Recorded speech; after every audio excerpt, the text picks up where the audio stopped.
अस्सलाम वालेकुम जी। आज मैं आपके साथ सर्दियों की एक बहुत ही मज़े के पराठे की रेसिपी शेयर करूंगी। मैं आज बनाने लगी हूँ मूली वाला पराठा। बहुत ही टेस्टी और सर्दियों में बहुत ही पसंद किया जाता है। बहुत इजी तरीके से इसकी रेसिपी मैं आपके साथ शेयर करूंगी। तो चलिए इसे बनाना स्टार्ट करते हैं। यहाँ पे मैंने ले ली हैं 2 मूलियाँ और इसको पहले अच्छी तरह हम छील लेंगे।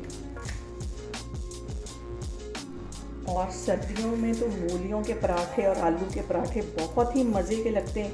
इंशाल्लाह ताला मैं आपके साथ आलू के पराठे की भी बहुत ज़बरदस्त सी रेसिपी जल्द शेयर करूँगी। इसको पहले अच्छी तरह छील लेना और अब इसको मैं ग्रेट कर लूँगी। और अब यहाँ पे मैं मूलियों को ग्रेटर की मदद से ग्रेट कर लूँगी। दोनों मूलियाँ मैं इसी तरह ग्रेट कर रही हूँ, फिर मैं आपको दिखाती हूँ। और यहाँ पे देखें जी, मैंने मूलियों को ग्रेट अच्छी तरह कर दिया। जो सबसे अहम स्टेप है वो ये। और अब यहाँ पे मैं इसको थोड़ा थोड़ा मूलियों को हाथों में लेके दोनों हाथों की मदद से अच्छी तरह इसका पानी निचोड़ लूँगी। अगर हम इस पॉइंट पे अच्छी तरह इसका पानी निकाल देंगे, एक तो हमारे जो पराठे हैं वो कड़वे नहीं बनेंगे और दूसरे जो फट जाते हैं हमारे पराठे मूली के वो भी नहीं फटेंगे। ये थोड़े थोड़े लेके इस तरह मैं दबा दबा के दोनों हाथों में इसका सारा पानी निकालती जा रही हूँ। सारी मूलियों को मैं इसी तरह पानी निकाल रही हूँ। तो फिर मैं आपको दिखाती हूँ। यहाँ पे देखें जी, मैंने मूलियों का पानी अच्छी तरह निचोड़ लिया। इसको एक साइड पे कर देंगे, इसको वेस्ट कर देना है। बाज़ लोग इसके साथ आटा भी गूंथते हैं, उसकी वजह से ये पराठे का जो टेस्ट है वो सारा ख़राब हो जाता है। इसको मैं ज़ाया कर दूँगी। और यहाँ पे मैं ले लूँगी एक मिक्सिंग बाउल और ये जो सारी मैंने मूलियाँ अच्छी तरह निचोड़ के रखी इसमें डाल दूँगी।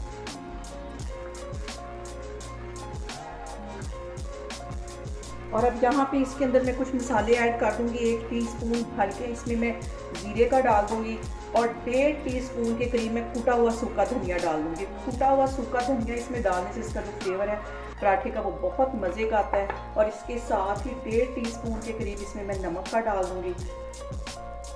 और अब इसके अंदर आधा टीस्पून के करीब मैं पिसी हुई रेड मिर्च डाल दूँगी और आधा ही टीस्पून इसमें मैं कुटी हुई रेड मिर्च डाल दूँगी। और 3 से 4 टेबल स्पून के करीब सब्ज़ धनिया डाल दूँगी। सब्ज़ धनिया इसमें ज़्यादा जाएगा, इसके अंदर प्याज बिल्कुल भी नहीं जाता। और 2 सब्ज़ मिर्चें मैंने बिल्कुल बारीक काट ली थी, ये भी इसमें चली जाएंगी। सब्ज़ मिर्चें यहाँ पे बारीक काटनी, मोटी काटने की वजह से भी हमारे जो पराठे हैं वो फट जाते हैं। इसको अच्छी तरह मिक्स कर लेना है। यहाँ पे देखें जी, मूली वाले पराठों की जो स्टफिंग है वो तैयार हो गई है। अब हम इसके पराठे बनाते हैं।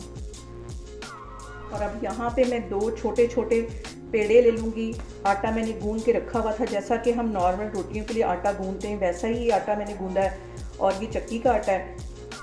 और इस साइज़ के 2 पेड़े मैं बना के रख देती हूँ साइड पे। यहाँ पे मैंने पेड़े को हल्का सा ड्राई आटा लगा लिया है। इसकी छोटी सी रोटी बेल लूँगी। दोनों पेड़ों की छोटी छोटी रोटियाँ बेल के एक साइड पे रख लूँगी। दूसरी जो रोटी वो भी मैं इसी साइज़ की बेल लूँगी।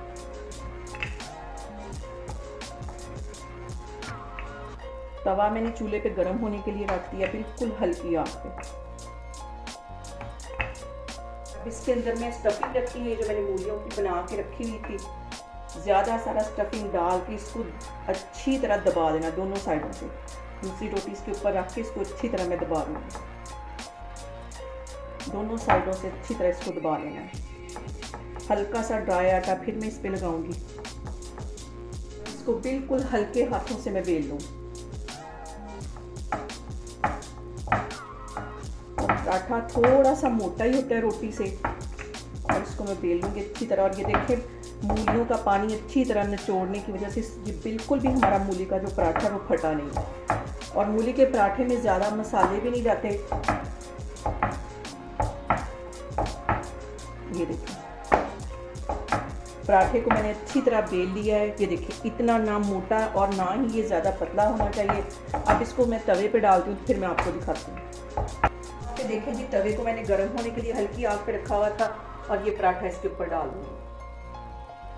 हल्का से इसको ऐसे प्रेस कर देना इसके किनारों को। और एक इसकी साइड को सेक लगता है तो फिर मैं इसकी साइड चेंज करती हूँ। इसकी साइडों पे हल्का हल्का मैं घी लगा दूँगी, क्योंकि पराठा जो है वो ऑयल में इतना मज़े का नहीं बनता जितना घी में ये मज़े का बनता है। ये मेल्ट होके खुद इसके नीचे चला जाएगा। 1 टेबल स्पून के करीब इसमें मैं घी लगा दूंगी ऊपर। अभी सर्दी और घी बहुत जमा हुआ है। अब इसकी मैं साइड चेंज करती हूँ। और पराठे को हमेशा हल्की आग पे फ्राई करते हैं। जितना हम हल्की आग पे इसको फ्राई करेंगे उतना ये हमारा जो पराठा है वो क्रिस्पी होगा। इसकी ये वाली साइड 2-3 मिनट के लिए मैं ऐसी हल्की आग पे क्रिस्पी होने दूंगी, फिर इसकी साइड चेंज करती हूँ, तो फिर मैं आपको दिखाती हूँ। अब मैं इसकी साइड चेंज करती हूँ। ये देखिए कितना क्रिस्पी हमारा पराठा तैयार हो रहा है। और यहाँ पे जो सबसे अहम बात वो ये कि आपने मेरी रेसिपीज़ बनाते वक्त घबराना नहीं है, बिना स्किप किए हुए आप मेरी वीडियोस देखें। इंशाल्लाह ताला आपकी चीज़ें भी ऐसे ही बनेंगी। पराठे को मैं चारों तरफ से अच्छी तरह क्रिस्पी कर लूँगी। तो ये देखिए पराठा हमारा तकरीबन तैयार हो गया। हल्का से इस साइड से भी अच्छी तरह इसको मैं फ्राई कर लूँगी। और यहाँ पे देखें जी पराठा हमारा अच्छी तरह क्रिस्पी हो गया है। इसे मैं प्लेट में निकालती हूँ, फिर मैं आपको दिखाती हूँ। पे रखूँगी मैं ज़्यादा सारा मक्खन ताकि पराठे का मज़ा दुबाला हो जाए।